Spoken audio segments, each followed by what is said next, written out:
Okay, so this is what we have seen, and then we started looking at vectors and directed line segments. So I hope you guys got familiarity with this. Is a very important notion. We understand what vectors and then we started doing vector addition and multiplication.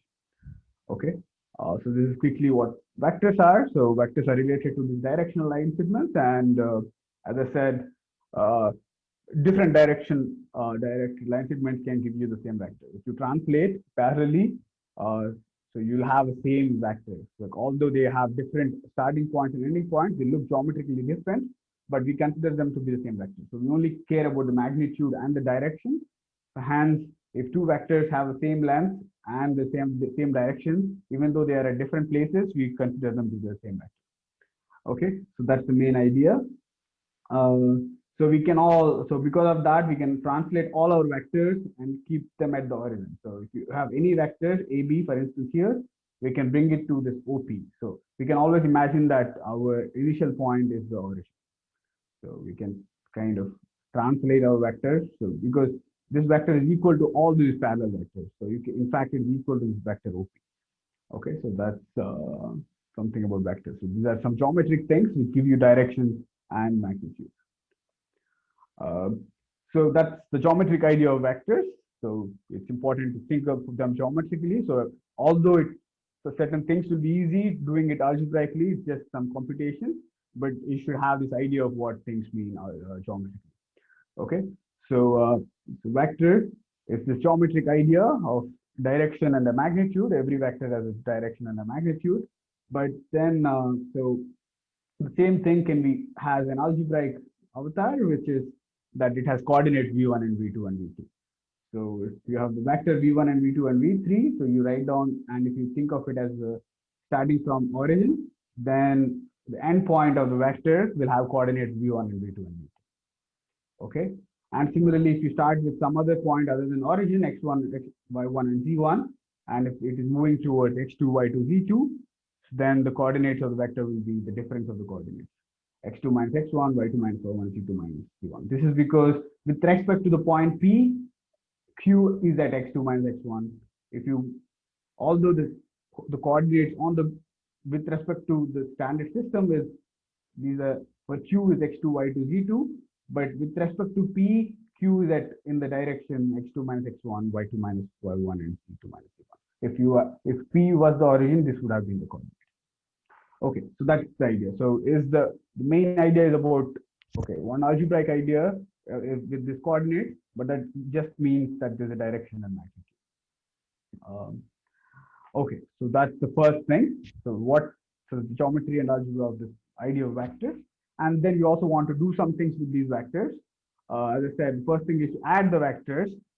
And the idea of adding the vectors geometrically is just this parallelogram. So you have a vector and their vectors, you put them head to tail.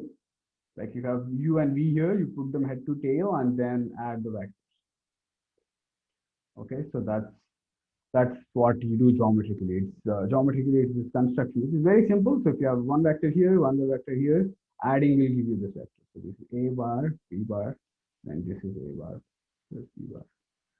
Okay. So this is from the geometric side, adding vectors is quite simple. So just keep drawing these vectors. If they are not at the same, if they're not start, if the neighboring vectors are not, uh, and if the head of one and the tail of other one don't match, you have to translate and then do the whole thing. So once you translate, you'll see this parallelogram kind of shape. So for instance, you have u and v. If you translate it, you see there's a parallelogram here when you try to add things. So that's why it's called, this way of addition is called parallelogram. Okay, so this addition is typically called parallelogram.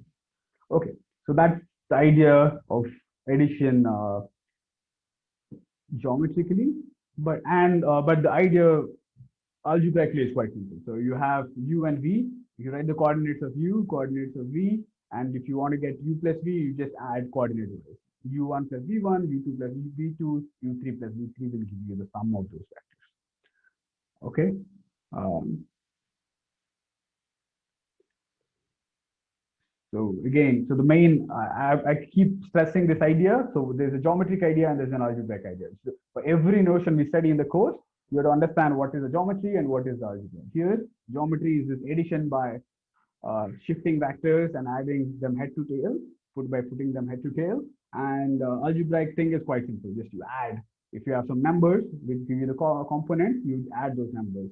Like first list of numbers, second list. So you can just think of it as a list of numbers. So you have add the first numbers in the first slot, numbers in the second slot, and numbers in the third slot. Okay, that gives you the vector addition. Okay, so that's vector addition. Similarly, you can define multiplication by a scalar number. So if you have a vector v and you want to multiply it with some scalar like 10, 10 times the vector, geometrically means that you multiply the scale the vector 10 times.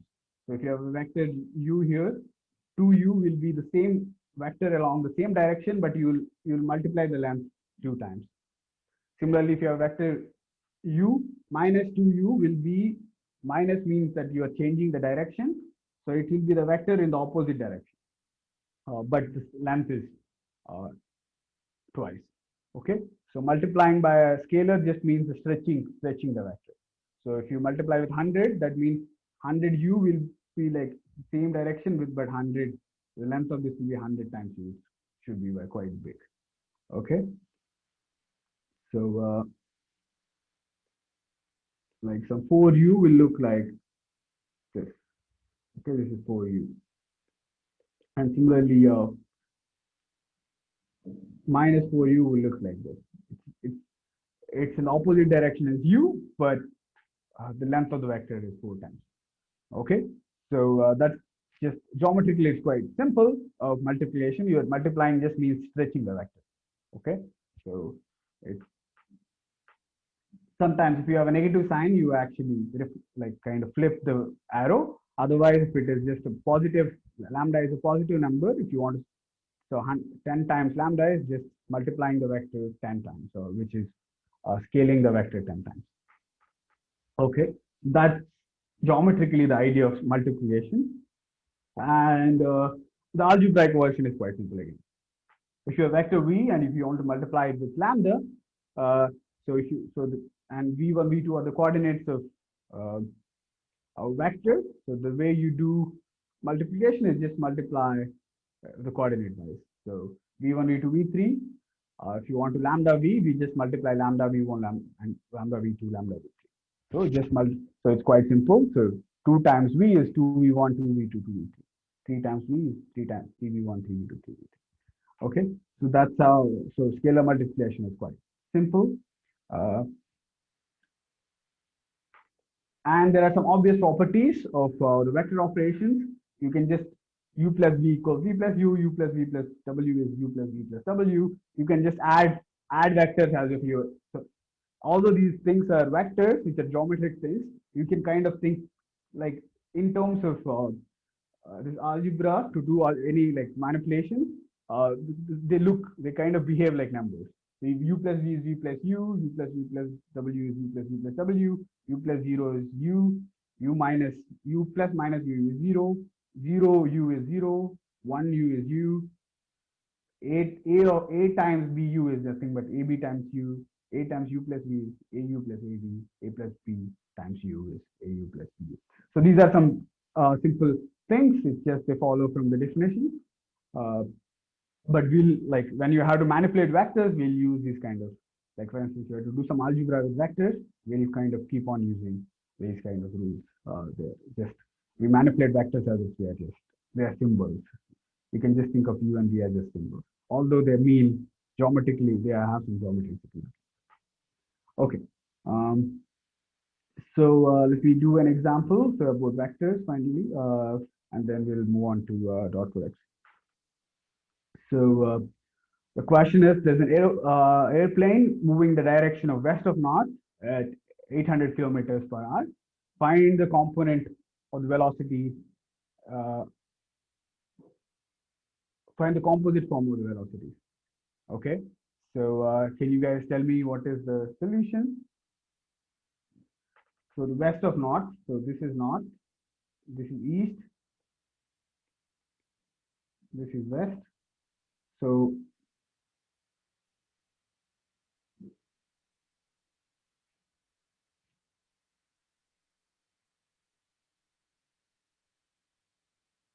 So this is 25 degrees.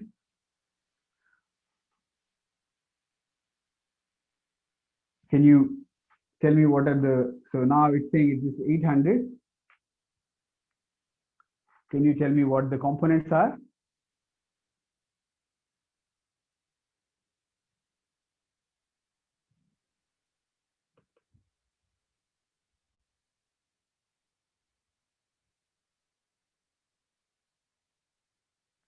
Guys, are you here? How do you find the components? Yeah, so you have to just, okay,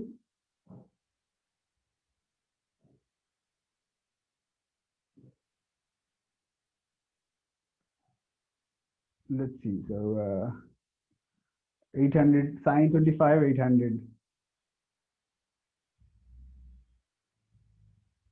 So let me mess around trying to set up something.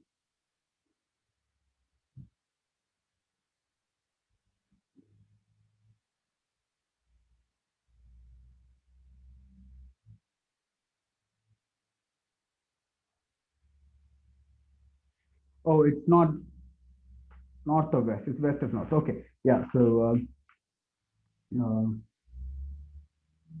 yeah, so it is 25 degrees to the west of north. So this is 25, okay? So now, so the picture is this, sorry, so I mean, I might move on to the next slide. So we have this length is 800 and this is 25 degrees.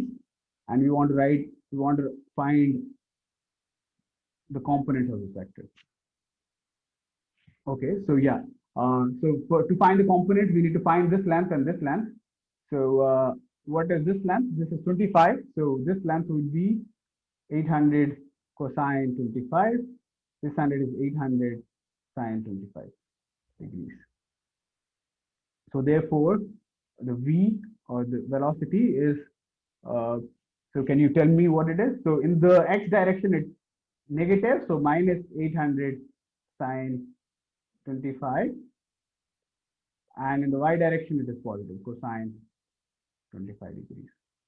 So it's in degrees. You have to change degrees to the radians.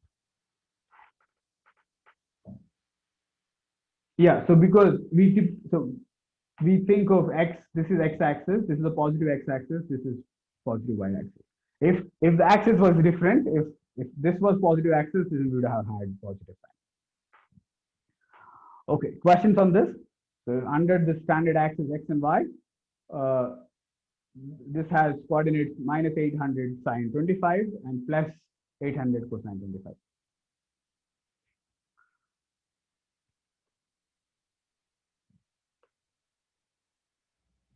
Okay, so that's it. So we have some vectors. So and if you want to find components, we just find the coordinates by just doing some geometry. Okay, so let's move on. So something about unit vectors. Uh, so a unit vector is a quantity which has length 1. So any vector in the space which has exactly length 1, if you have unit length, so that is called a unit vector. So for instance, these vectors 1, 0, 0, that means the vector which is along x-axis of length 1 is called I. It's the unit vector. A vector along y-axis uh, of length 1, that's called j. So this is I, this is j, and a vector along z-axis of length 1 is called k bar. So okay, so these are three vectors: 1, 0, 0, 0, 1, 0, 0, 0, 1. All of them have length 1. Okay, right? Because they're just the distance from the origin is just 1. So such vectors are called standard unit vectors. In general, any vector is called a unit vector of length if it has length 1. Okay. So the reason we would care about this kind of unit vectors is that any vector v can be written as v1, v2, v3, and so by by algebra, this is equal to V1 times 1000 plus V2 times 010 plus V3 times 001. You can check this, right? So the first thing is V100, second thing is 0V200, third thing is 00V3. If you add them up, you would get V1, V2, V3.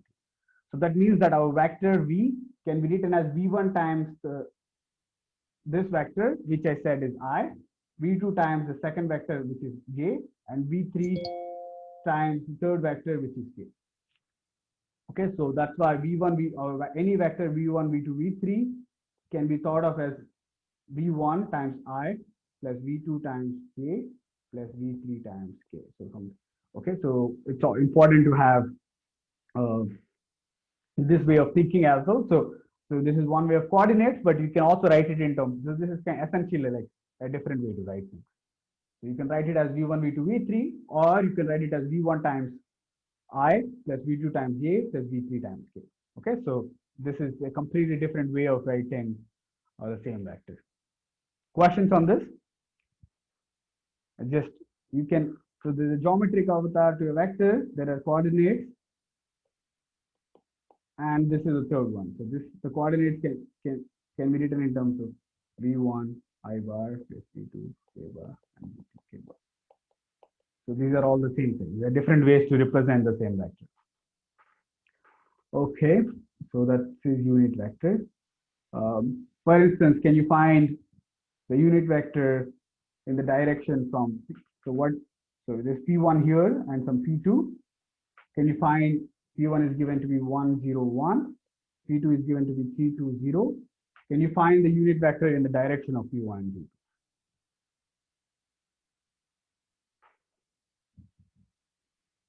So what is the unit vector in the direction of P1, P2?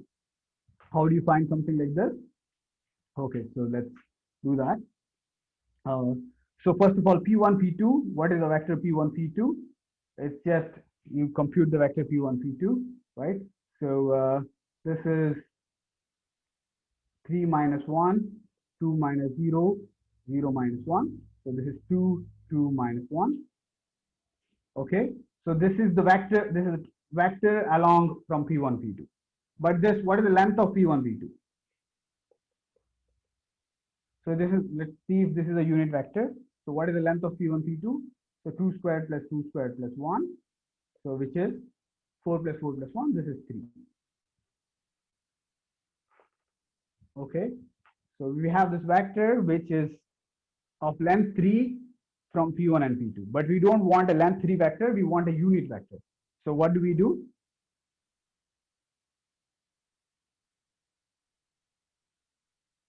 Right, I want a vector in the same direction, but without that magnitude. So I want, so this P1 and P2 is too big, so I want to kind of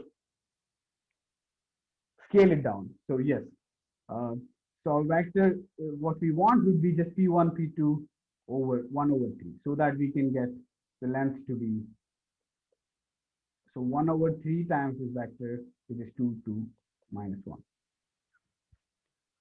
Okay, so that now the vector will have length 1. Okay. Okay, so that's some things. So unit vector is just a vector so that the length is 1. So that's all you need to know. So if it's not, in this case, it's not length 1, so you divide by the magnitude so that you get a length 1 vector. Okay, so then there is some other small thing in the textbook about a statement saying something about the midpoint of two points. It has 2 points, x1, x2, x3, and some y1, sorry, x1, y1, z1.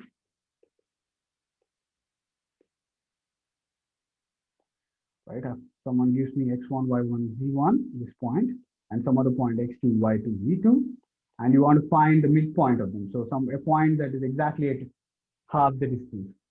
So how do I find it? So he's saying that, okay, it will have some coordinates, right? X, Y, Z. And the point, it will be exactly X, Y, Z equals this. It's easy to compute the midpoint. If you know the first add the first coordinates and divide by 2, add the second coordinates and divide by 2, add the third coordinates and divide by 2. That will give you the midpoint. Okay, this is some information. But if you want to do some geometry, so this will help you to find midpoint. Okay, so can you tell me what is the point mid? Okay, so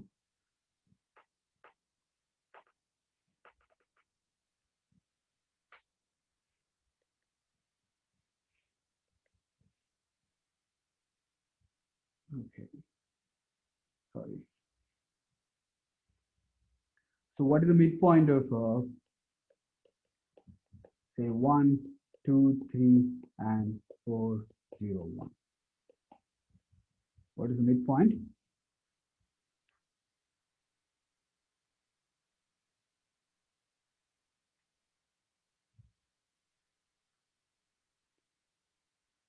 How do I compute the midpoint of these two things? There are 2 points in the space. I want to know what is the point which is exactly at the center of these 2 points. Would it be 5 over 2, 1 and 2? Yeah, so it's 1 plus 4 over 2, 2 plus 0 over 2, and 3 plus 1 over 2. Okay, so this is 5 over 2, 1, and this is 4, so this is 2. Okay, so that's it. So it's simple. So that's all you need to know. If you want to compute the midpoints, you just do this. And it's easy to verify that this formula is right. You can check that that point. So you have the coordinates, you can compute the distance, and you can check that that's the midpoint. Or there are different other ways to do it. So for instance, so this is the vector, right? So this is x1, y1, z1, x2, y2, z2. So if you want the midpoint, you have to take the vector which is exactly half at a half length compared from this point. So the vector, this vector, so this is A, this is B, AB, the vector AB is nothing but x2 minus x1, y2 minus y1, and z2 minus z1. So AB over 2 is the thing you want, would be x2 minus x1 over 2, y2 minus y1 over 2, and z2 minus z1 over 2. So that is this vector. This is this point if you want the midpoint. Okay, so now you have the vector C, AC. So this is AC, and you have you want to find what C is. What is the coordinates of C? So coordinate. So but AC is nothing but C minus A, which is this x2 minus x1 over 2, y2 minus y1 over 2, and z2 minus z1 over 2. A is nothing but x1, y1, z1. So that's why C would be just A plus whatever they have, x2 minus x1 over 2, y2 minus y1 over 2, and z2 minus z1 over 2. If you write them down together, you'll get, this is, if you add, you'll get x1 plus x2 over 2, y1 plus y2 over 2, and z1 plus z2 over 2. Okay, so that's why that formula is 2. Okay, it's simple. So if you have to compute the midpoint, you find the vector which is at half the distance, it's half of this vector, and but from that you can compute what the midpoint is. Yeah, AB over 2 is nothing but this AC, right? AB over 2, the AC is just half the vector of AB. So use that information to get that coordinate. Right? Here I'm finding coordinates using this geometric information. Okay, so that's about the midpoint. Okay, sorry, I had to move slightly quickly today because we are supposed to cover a lot of stuff. So that's why I asked you to read the stuff before. If you have any so I'll try to post some other stuff so that you know, maybe post some other videos so that you will get, if you have something, if you didn't get something now, you'll be able to see them. Okay, so that's the part about vector addition and vector scalar multiplication. So we have these vectors, and I said way of adding these vectors and way of multiplying this or scaling this vector or the scalar multiplication. It has a geometric idea, and then you know how to do algebra with them. Now this today's topic is the topic of multiplying vectors. So we saw how to add vectors. Now we want to multiply vectors. So what do you mean by multiplying vectors, right? So there are two geometric things and like two directions, and you want to multiply them. What do you think would multiplication mean? So there are different things that it can mean. One, so there are two kinds of multiplication, two kinds of products. So one is called the dot product, and one is called the cross product. The dot product will multiply two vectors. So A dot B and give me a number. So this will be just a number. And the cross product will multiply A and B. Okay, so in general, when you multiply normal numbers, with dot and cross represent the same thing, right? 2 cross 3 is 2 times 3 is 6, 2 dot 3 is also 6. But for vector, A dot B is supposed will be a number, and A cross B will be some other vector. Okay, so there are two different ways to multiply vectors. So there are reasons okay. So what are those dot products and cross products? We'll see them now. But the reason we study them is because they appear geometrically and physically. Okay, so they might apply. Like why are we defining these products? Like you have these vectors. Why should something like a product should exist, right? So there's no reason that if you have two geometric things, they should something like a product should exist. In terms of numbers, it's fine. 2 times 3 is like, oh, so why should product of two numbers exist? It's just you repeat 2 3 times or 3 2 times, you get the same number. So that number is called the product. But like if you have vectors A and vector B, what does it mean to multiply A and B? Okay, so we'll see. So as I said, there are two versions of it. One is a dot product, which gives you number or a scalar, and a cross product, which gives you another vector. Okay, so first let's see what a dot product is. The dot product of vectors u and v. So I'll give you the definition in terms of algebra. So if you have vector u and vector v, the way to multiply using the dot product u dot v is just simply multiply these vectors u1 and v1, u2 v2, u3 v3, and add them. Like so u1 v1 plus u2 v2 plus u3 v3. It's not just only multiplying coordinate wise. You multiply coordinate wise and add them together. Okay, so this is a very important. So it might look weird. So why are we multiplying coordinates and adding them together to define a product? But this is something that appears has meaning, a geometric meaning. Okay, so that's the reason we study this kind of product.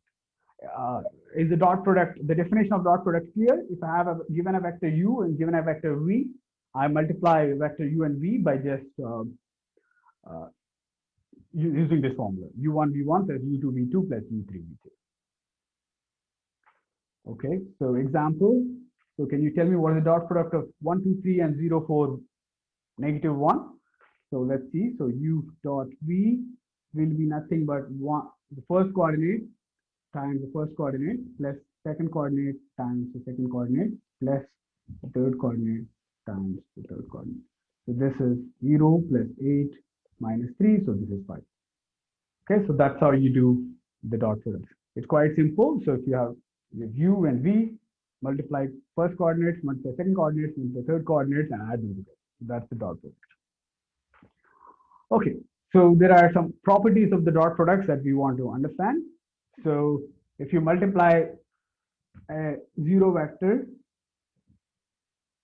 so 0 0 0 times v1 v2 v3, so you'll get 0 because 0 v1 plus 0 v2 plus 0 v3 is 0. And dot products have nice properties that u dot v is the same thing as v dot v. So here the formula, both of them will give you u1 v1 plus u2 v2 plus u3 v3, right? Even if I put this is because u1 v1 plus u2 v3 plus u3 v3 is the same thing as v1 u1 plus v2 u2 plus v3. So they are the same numbers. So u dot v is v dot v. And similarly, you can get c times u dot v is u dot cv equals c times u dot v. And there's this nice distribution property, u dot of v plus w is nothing but u dot v plus u dot w, right? So you can verify this. If you want to take a dot product like this, you can just take the dot product of the first two, dot product of the next two, and add them together. So you can just think of them as symbols. And then the nice property, the last nice property of the dot product is that u dot u, if you take a vector and take the dot product with itself, you will get u dot u would be, because the same vector, the first coordinate will be u1 squared, second coordinate will give you u2 squared, third coordinate will give you u3 squared, and you are adding them together to take the dot product. So you get u1 squared plus u2 squared plus u3 squared. But I said this u1 squared plus u2 squared plus u3 squared is nothing but the length squared. So that's why if you take a vector and dot product with itself, you get the length squared. So that's this important property.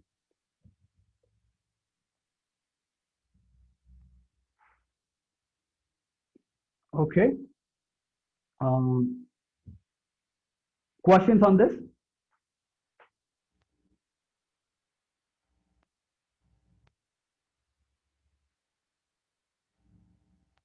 Can you explain the fifth property one more time? Okay, so let me do it here. So u is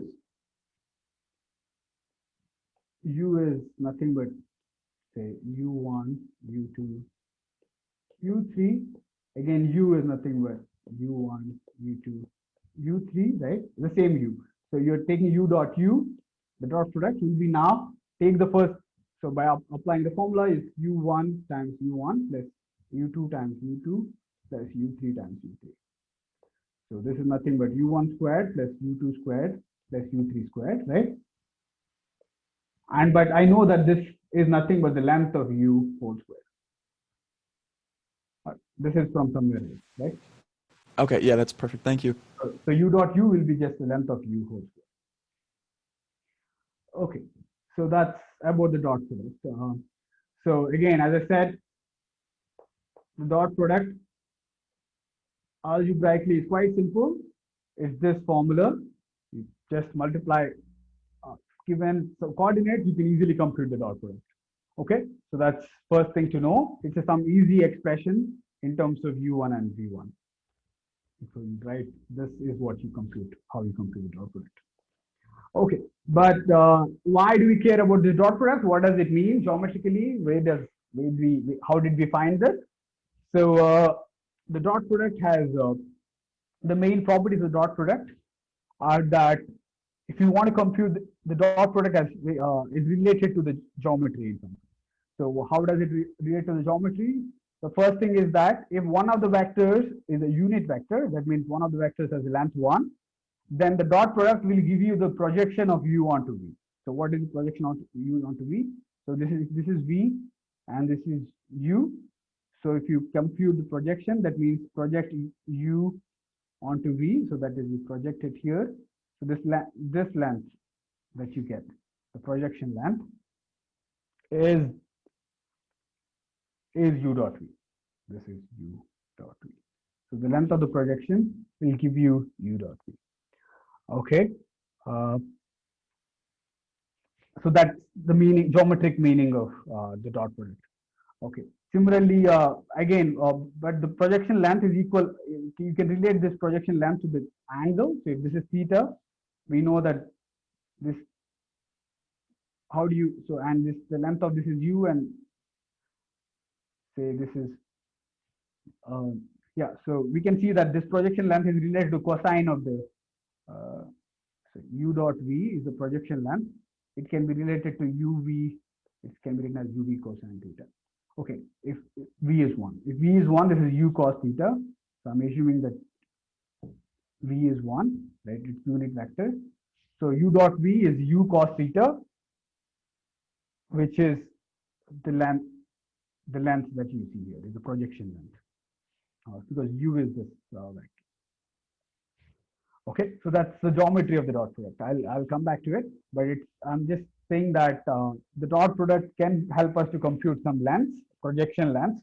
That's the reason we care about the dot product. And it's also related to the angle between the vectors, because the projection lengths kind of are related to the cosine of the angle between the lengths. Okay, so u dot v is the projection, and it also helps you to compute angles. Okay, so as I said, I'll do it again, the projection length. So this is, V is like here and U is somewhere else.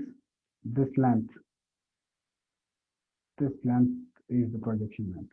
This is U dot V.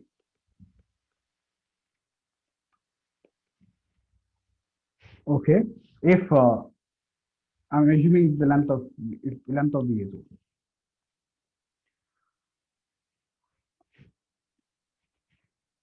Okay, similarly, that's one thing. And the second formula is that if you have a vector U or vector V and vector U, and if you want to find the angle between those vectors, that the cosine of the angle between those vectors is related to this U dot V over the length of U times length of V. So this is the formula for the cosine of the angle between two vectors. Okay. Somehow this quantity that I'm talking about, the dot product of U and V, helps us to compute the angles. Somehow it's related to, it helps you to capture these angles. That's because, as I said, the dot product captures this length, and that length is equal to cosine of, is related to the cosine of the length, cosine of the angle. So that's why, so it's the same information. The projection length and the cosine of the angle are related to this dot product. Okay. So questions on this? I'm basically, so I'm not, I'll explain these, but I'm just telling you that the dot product as it exists satisfies this relation. It's somehow, the reason the dot product is important is because of this formula. So you should, this is the main formula for the dot product. The angle between the two vectors, the cosine of that will be just the dot product of the vectors over these. You want to normalize these vectors. So it's kind of divide by the length of the vectors. If the length of these vectors is just 1 and 1, then this cosine of the angle between these vectors is just the dot product. Okay. So again, so on one side, algebraically, it is just this expression, some weird expression, u1 v1 plus u2 v2 plus u3 v3, and I'm saying that that expression captures the angle between the vectors. So the cosine, at least if I compute with that expression, I'll be able to say something about the angle between the vectors u and v. Okay, so it's the amazing formula. So you might not realize that.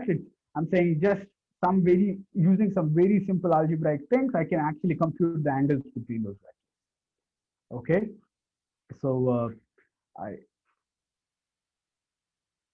mean, if you try to think of it geometrically, it has a lot of meaning. So somehow some expression like this is helping you to compute some geometric things. So this is the power of the algebra. So it's all equal to geometry kind of thing. So this algebraic formula helps us to do the geometry, which is in this case find angles. Okay, so so let me state it precisely. So if you have the vectors u1, u2, u3 and vectors v1, v2, v3, so the cosine of the angle between the vectors will be u dot v. This is u dot v over uv. So the angle between the vectors, if you take cosine inverse, so I want the, so if I think of the angle between 0 and pi, so if I restrict my angle to be between 0 and pi, so any two vectors, so they can be angled more than pi, but that I'll consider as the same thing as less than pi. So I'm just taking the smallest angle. So can be written using the dot product. Okay, so the proof is by law of cosine. So this is basically related to the law of cosines from trigonometry. So we prove that this formula will help you to get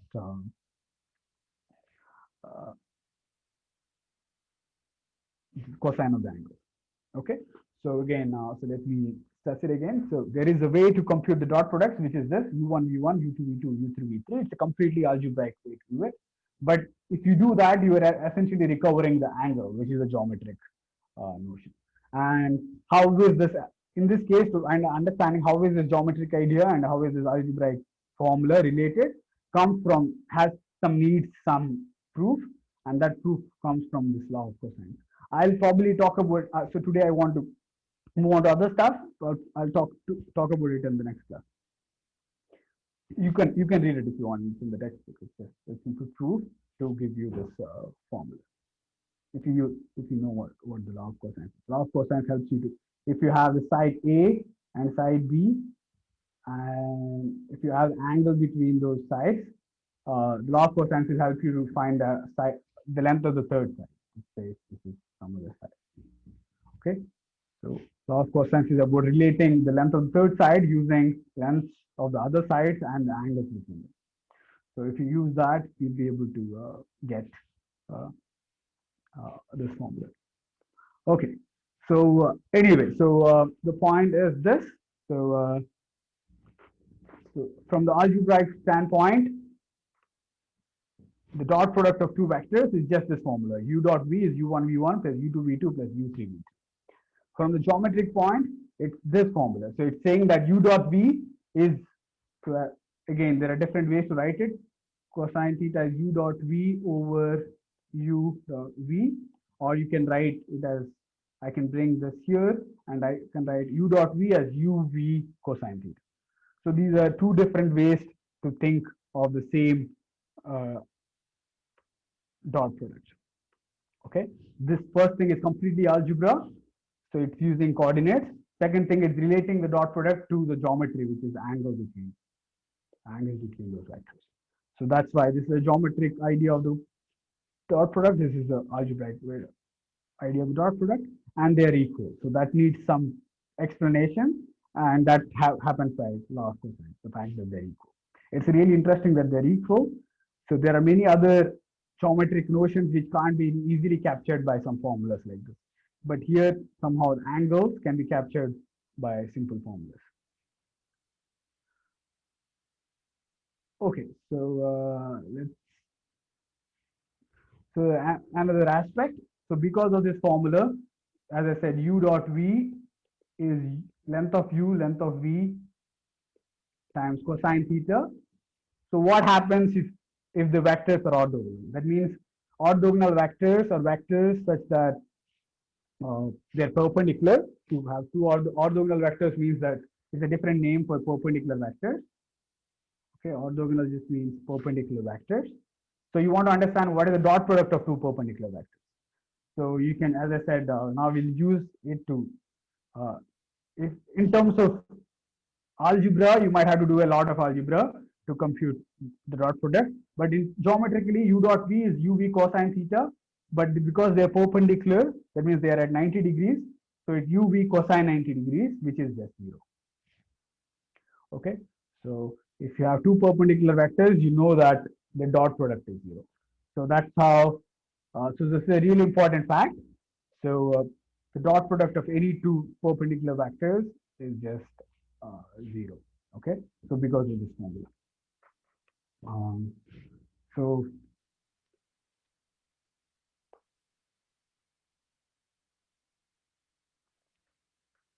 So can you guys tell me what is the dot product of I and J?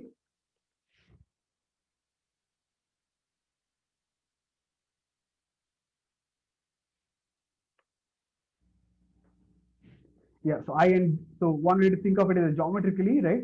I and J, I is this vector, J is this vector, they're perpendicular to each other. So the dot product is 0.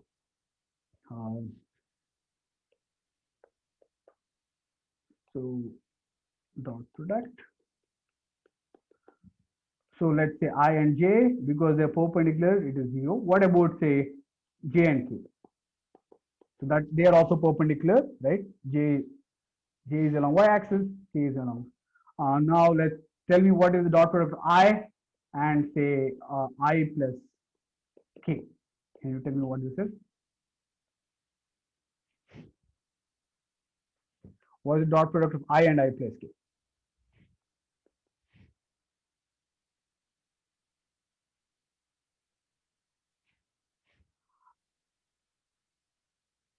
I squared? No, what do you mean by I squared? So let's see. So this is I dot I plus I dot K, right? I dot, what is I dot k? I dot k is, because I said I and k are perpendicular, the I dot k is 0. But I dot I, as I said, it's the length of I squared. So some u dot u is the length of I squared. So length of I is a unit vector. So the length of I is 1. So 1 squared. So this is 1. Okay. So that's how you find the dot product of I and I plus k.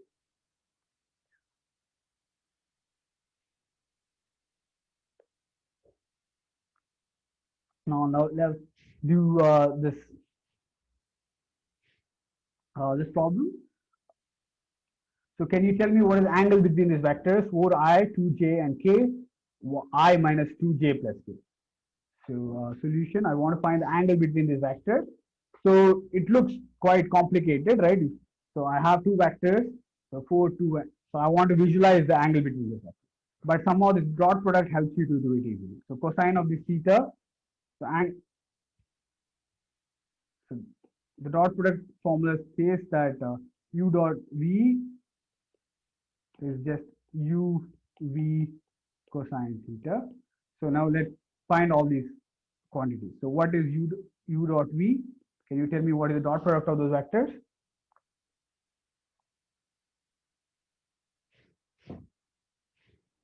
So this vector is 4, 2, 1, and I'm dotting with 1, minus 2, 3. So what is the dot product? 4 minus 4 plus 3. So this is 3. Okay. What about the length of u? So length of u is 4 squared plus 2 squared plus 1 squared. This is 16, 20, so square root of 21. Similarly, length of v is 1 squared plus 2 squared plus 3 squared. This is square root of 14. Okay. So that's why the angle between these vectors now would be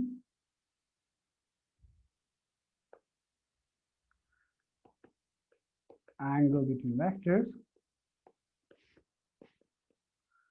So cosine of the angle. So first, it's easy to always get the cosine of the angle. Is u dot v over length u times length v.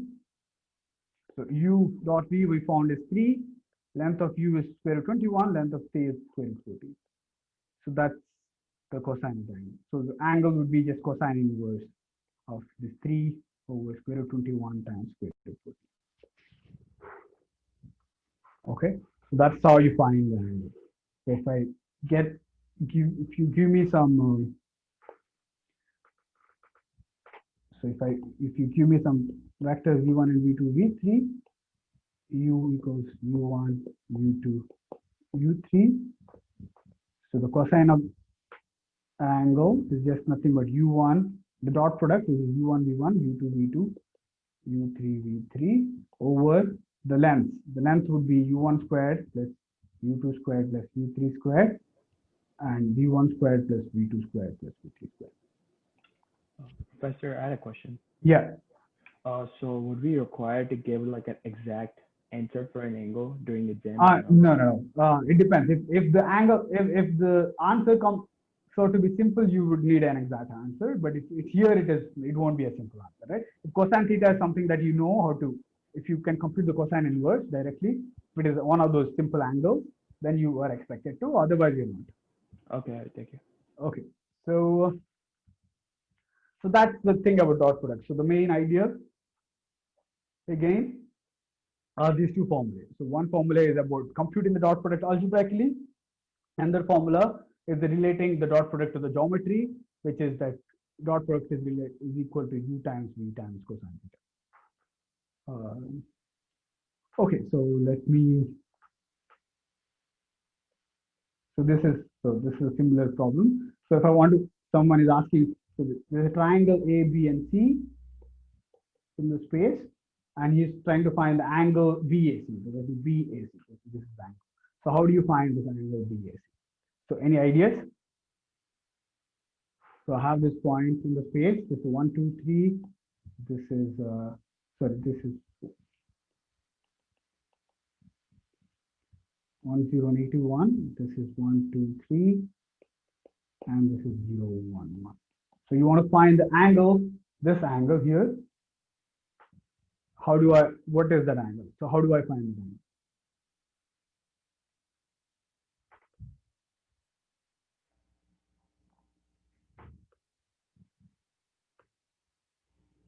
Yes, good. So answer is just that the angle between angle at this is nothing but angle between AB bar and AC bar. So if you want, you compute angle between AB and AC, then you will get the answer. So what is AB? AB is nothing but -1, -2, -4, and AC is nothing but to subtract two things. So -1, -1, -2. Okay, so from this you can find the angle. So the cosine of the theta would be nothing but 1 plus 2 plus 8 over square root of 1 squared plus 2 squared plus 4 squared times the square root of 1 squared plus 1 squared plus 2 squared. Okay, so that's how you find the angles. So you have to just find the vectors A, B, and AC. Then you have these vectors, and the cosine of the angle is just the dot product, which is 1 times 1 is 1, -2 times -1 is 2, -4 minus 2 is 8. So 1 plus 2 plus 8 over the length. Length of the first vector is 1 squared plus 2 squared plus 4 squared, and the second squared is 1 squared plus 1 squared plus 2 squared. Okay, so that's how you find angles. In general, if you have two vectors, this is how you find angles. Here, the vectors are not given, so you have to find the vectors and then use the information about vectors to find the angles. Okay, so that's something about angles between vectors. So next information is about the projections of the vectors. As I said, so I want to find, this is the information that we need. So if this is a vector V and I have some vector U, I want to find the length of the projection. I want to find this length of the projection. Okay, so how do I find the length of the projection? So if this is theta, right? So the length of the projection would be, this is U, so this will be U cos theta, right? So the length would be U cos theta, but it's not, U cos theta is not exactly the dot product, but U times V times cos theta is the dot product. So you multiply V and divide by it. So length of projection now would be U cos theta, which is UV cos theta over V. This helps you to get U dot V over the length of V. So that is the projection. So if you want to compute the projection, it's you do U dot V and you divide by the length of V. In fact, if the length of V is just 1, both sides are equal. So the length of the projection would be just U dot. But if length of V is not 1, the projection length would be U dot V over V. Okay, so this is basic geometry. So you can read off projection length if I know U cos theta, but U cos theta is related to the dot product using this formula. U cos theta in terms of the dot product is U dot V over V. Yeah, question? Yeah, wait, what exactly do you mean by like projection? Oh, projection means, oh, so just, so this is the projection. So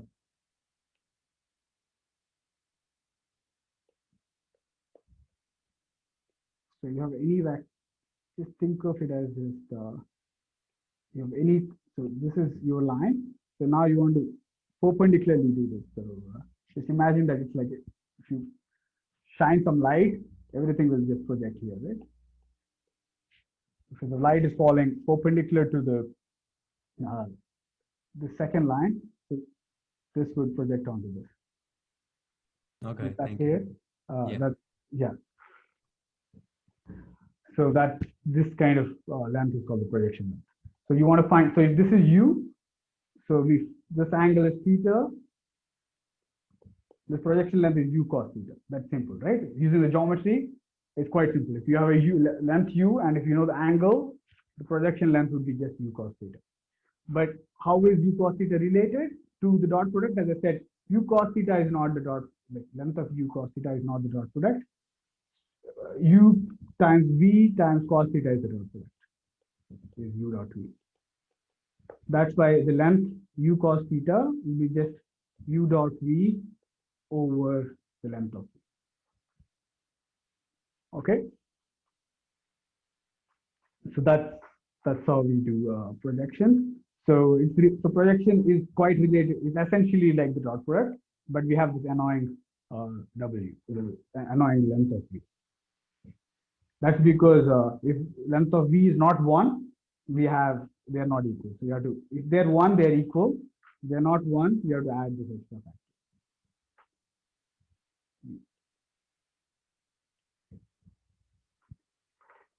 Okay, so that is the projection of u along v is u dot v over v.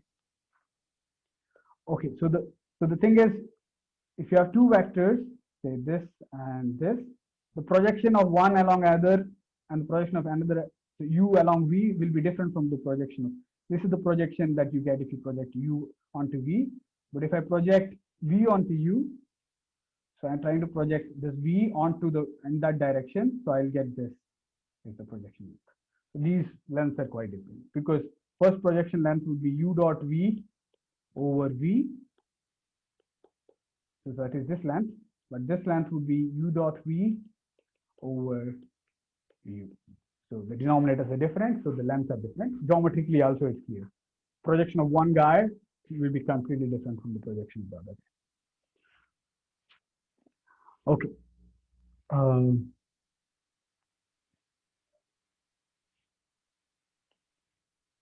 So that's something about projection and dot products.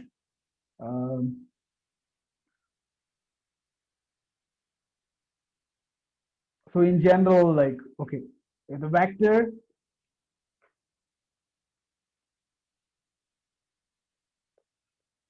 so if you don't just care about the projection length, if you also care about the direction of the projection, you also care about the vector. So for instance, this is a vector and I project it.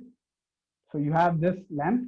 I don't want the length, I want the vector, for instance. If I actually care about this vector here, the vector would be given by this projection vector is projection of u onto v. The projection of u onto v is given by, now it's not just the length, you also want the direction, right? So it would be u dot v over v is the length of the vector, and the direction of this vector is nothing but v over v. So this is the direction of this vector, because this is along v and the direction has to be the unit direction. So you divide by length of. So if I do this, you can see that this is nothing but yeah. So that's it. This is how you compare the projection. So u dot v over v squared times v. Okay. So if you, I mean, okay, you don't need to remember the formula, but I'm just telling you. For sometimes you were asked to compute the vector. For that, because you know the magnitude and you know the direction. Yeah, so the projection, just the projection will be a number. The length, if you only care about the length, is just a number. But if someone asks you to compute the vector, this is how you compute it. So you both plug in. This is first part is the length of the projection, and this is the direction of the projection is v, and you multiply, and that helps you to get the whole vector.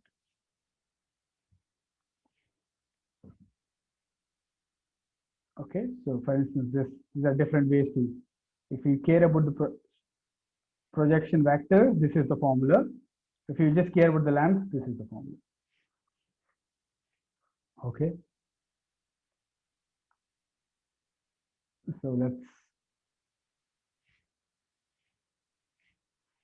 So I'll skip this. Want to do cross products as well. So you guys, so just compute the this is an example. So just computing, using those formulas, computing this projection. Okay. So again, this is also the same thing. So someone gives you a force and someone gives you some F. Okay. So why do we care about these projections and so on? It's because of this in physics. So for instance, if you have a force, a vector, if you have some other vector, and this projection that helps you to understand some physical things. So that's why we use this kind of projection ideas and the dot product ideas in general. Okay, so this is just literally applying the formula to get the answers. So I'm skipping that. But in physics, you have an important, the reason this is an application of the dot product in general. The reason dot product is important, as we have seen, is already because the dot product captures projections, it captures angles. So it has a lot of geometry content. It's about essentially something about the relative positions of the vectors u and v. So how is, with respect to v, how does u look? That's how that is captured by the dot product, right? Because that is what tells you the angles and the projection length. But in physics, the reason we care about the dot products is because these dot products also capture some physical quantities. So for instance, if one of the vectors is the force F, another vector is something called the displacement vector D, F dot D would be the quantity, which is a number, which is called the work. Okay, so in terms, in a physical context, the work done by a force is given by F dot product G. Okay, so let's take an example. So there's an F here, which is given by the blue arrow, and D is given by this red arrow, and the angle theta is given by 60. Can you tell me what is the work done by F?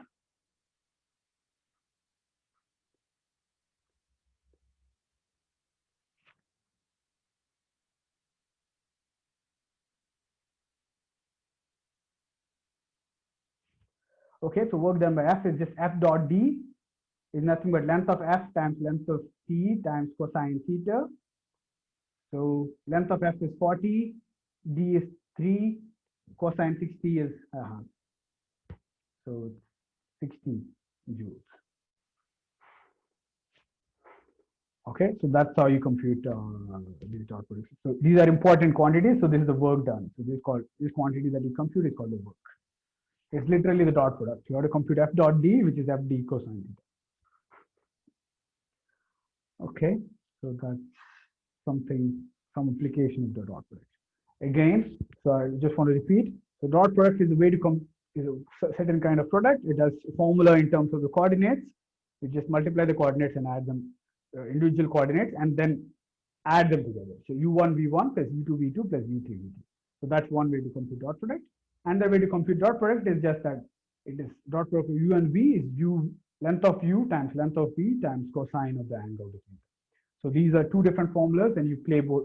You have to get used to both of them. So sometimes you might use the first formula, sometimes you use the second formula. There, one is the geometric idea, one is the algebraic idea. Okay, so that was the story of dot product. So what about cross product? So as I said, the dot product is a product which helps you to compute, take A dot B and give you a number. Now there is another product which is called A cross B, which gives you a cross product of two vectors and returns some vectors. So if you have two vectors, now you get a third vector. So what is the definition of a cross product? So again, it's defined geometrically like this. I'll show you what is the algebraic definition sometime. So geometric idea of the cross product is the fact that if you take u and v, the cross product of these vectors would be u v sine theta. So these are all numbers. Length of u is a number, length of v is a number, sine theta is a number. So this whole thing is a number times n. So n is a vector now. So, and some number times the vector. So that's why you get a vector. Okay. So you have u and v to get u cross v is equivalent to computing all these quantities. So you compute u, compute v, compute sine theta. So what is theta? Theta is the angle between them. So you compute the sine theta. But what is n? How do you compute n? What is n here? N is a unit vector perpendicular to both u and v. Okay, so n is the unit vector perpendicular to both u and v. So this is shown in the picture. So if you have u here, v here, if you draw, if you want u cross v, you draw a vector perpendicular to both u and v by this right hand rule. So this is something that I was talking about before. So the right hand rule does, what it does is just you put your hand from on u and move it towards v, and your hand will point towards something perpendicular to both u and v. So if you move your hand from u to v, your hand will point towards the vector perpendicular to both u and v.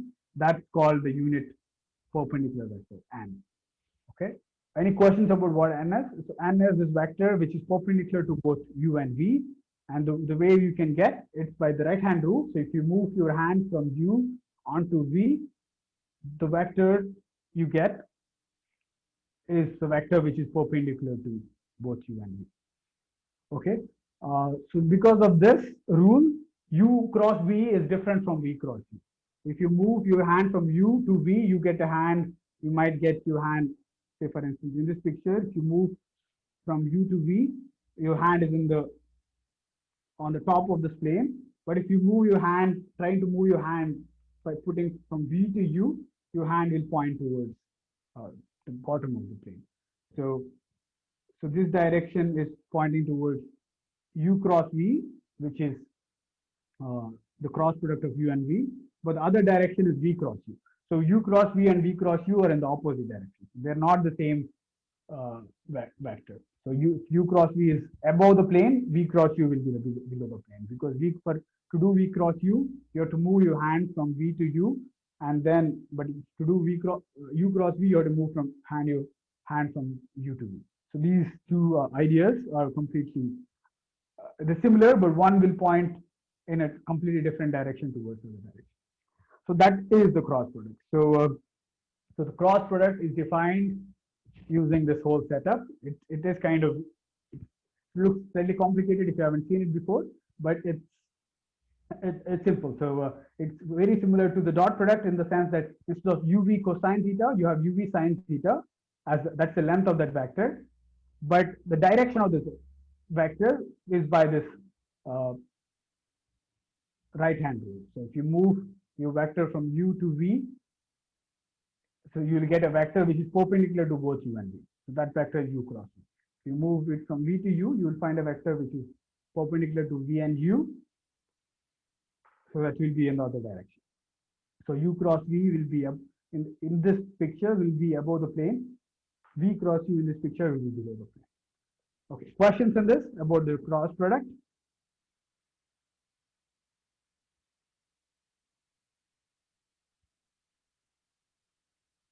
Okay, so this is a geometric definition. Again, the cross product also has a lot of algebraic properties. You can multiply cross product, multiply things, add stuff, distribute stuff, multiply 0 times u is 0. So these are some algebraic things that we use all the time. So you can distribute u cross v plus v is nothing but u cross v plus u cross v. So these are some basic rules. So these are some things that you use when you're manipulating this dot cross product. Okay, so can you tell me, so you have a vector u here, say of length 2 and length 3, and the angle is 60 degrees. Can you tell me what this is u, this is v, what is u cross v?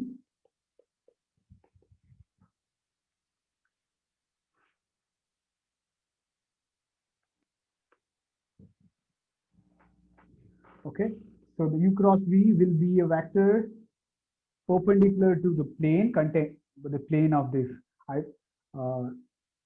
tablet. So you'll have some vectors. If this is the plane of this vector, u and v, u cross v will be perpendicular to the plane. So this is, so yeah. Imagine that this is a plane, u cross v will be perpendicular to the plane, and the length of that u cross, but there can be a lot of vectors perpendicular to the plane, but what is that, which vector is perpendicular to the plane? So it's vector which points in this direction and has length u v sine theta times n. So this n is this direction, u v sine theta is 2 times 3 times sine 60, so which is 3 square root 2. So that is the cross product of these vectors. It's a vector perpendicular to the plane containing u and v, and it is above the, if you in this picture it's above the plane and has length 3 square root 2. So that is the cross product of u and. Okay, so there's some simple observation about the cross product. If u and v are parallel, that means if the angle between u and v is 0, that means that the sine theta is 0, right? Because if u and v are parallel, that means the angle theta is 0. If theta is 0, then u cross v is this formula, which will give you the 0 vector. Okay, so you should remember that the dot product is 0 when the perpendicular, cross product is 0 when they are parallel. So dot product is 0 if perpendicular, and the cross product is 0 vector if parallel. Okay, so these are two, they capture completely different kind of information. One is telling you if it is perpendicular, another is telling you if they are parallel.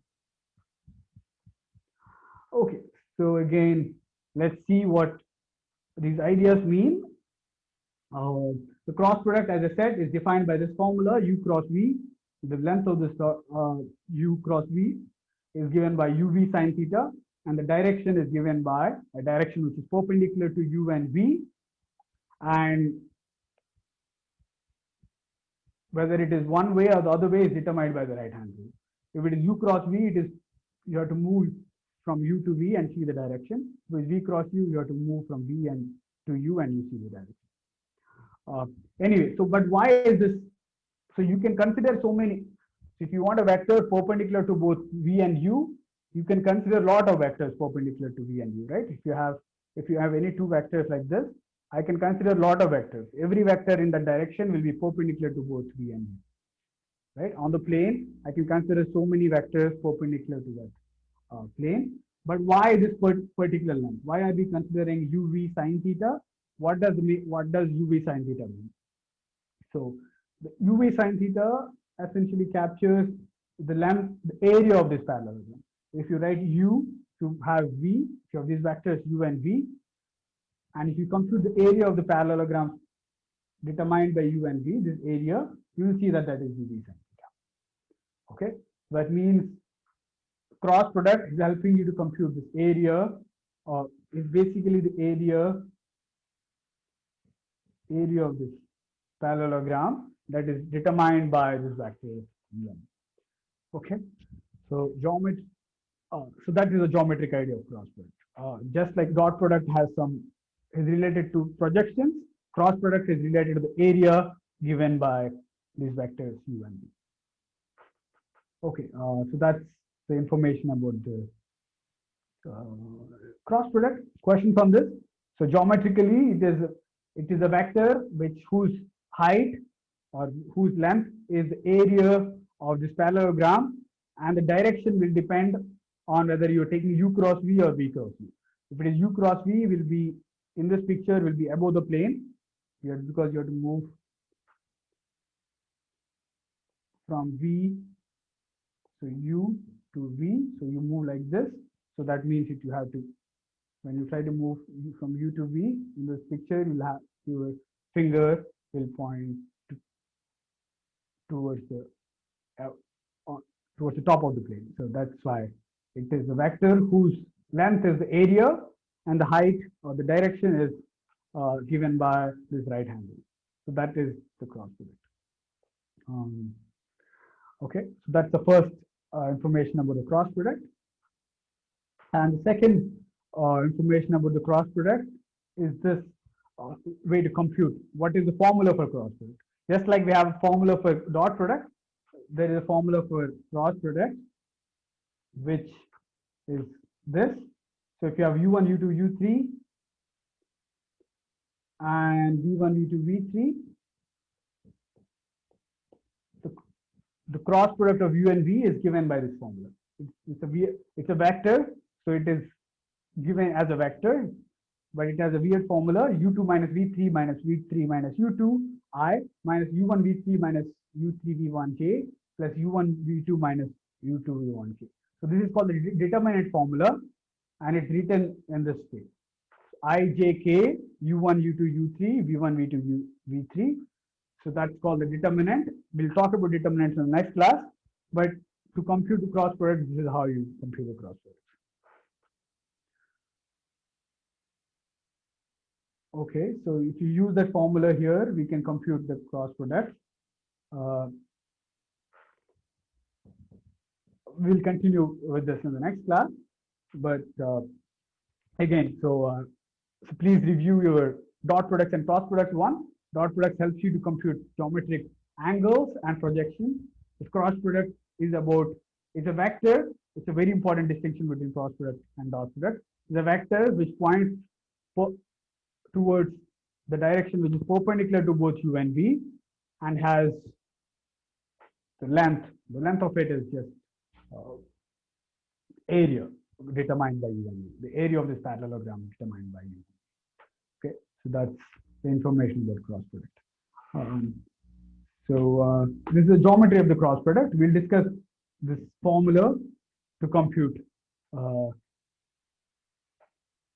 This is the algebraic version of the cross product. As I said, not everything has a simple algebraic expression. See, the dot product is quite simple, but the cross product, you see that this is a very more complicated expression to compute cross product. Okay, so we'll talk about this formula and how you get this in the next class. Okay, so any questions?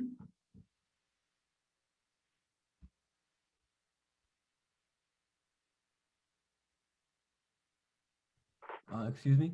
Yeah. You know how like we have like the homework exercises in the textbook? Is there a way to like check our answers if we do them? Like if we got it wrong or right? I don't have the answers. If you have specific questions, I can answer you, can verify your stuff. But there are some answers at the end of the textbook. For some of the problems, right? Oh, okay. At least for the odd number problems, you'll find the answers.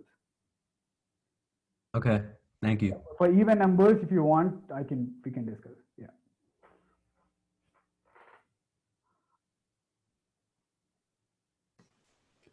Okay, thank you, Professor. Okay, please, okay, I'll try to post some videos on the same topics. We have to move fast. Somehow we have a lot of content to cover. So that's why I'm not sure, and it's online, and I'm not sure how fast I'm going, but yeah. So I'll post extra. So I would advise you to I'll try to post extra videos, short videos, and each kind of idea, so that you don't need to, so that if you want to refer to a specific idea, you can just watch those videos and so on. Okay, so that will help you if you want to refer to. So if you want to know what information on cross product, I'll put a video on a cross product so that you can just learn just about cross product, or a dot product. You can understand just the dot product. Okay, anyway, see you on Monday. Have a nice weekend. If you have any questions, you should. Okay, I have office hours tomorrow afternoon, or if you have any questions, you can stay around for some time and ask questions.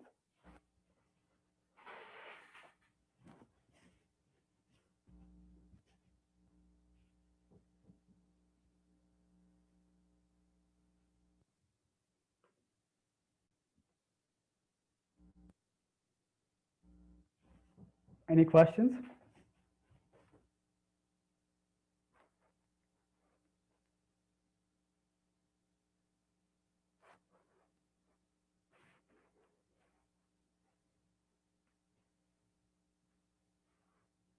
Okay, then see you. If you don't have any questions, I'll see you. So if you want something, if you have, so please try to work on this stuff. You have homework exercises even for the cross product and dot product. If you have questions, come and see me in the office hours tomorrow. Okay.